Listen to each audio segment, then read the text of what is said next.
Friends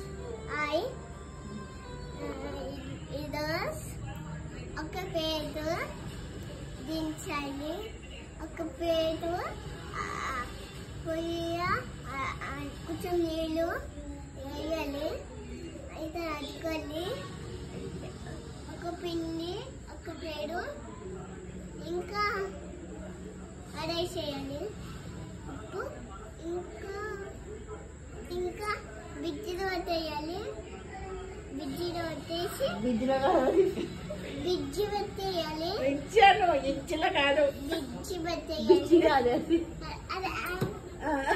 బిజ్జి పెట్టాలి,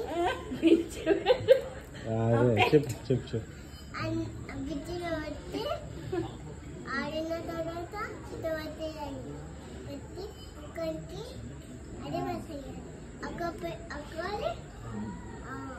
సరే సరే దోశ ఎట్లా వేయాలో చెప్పు.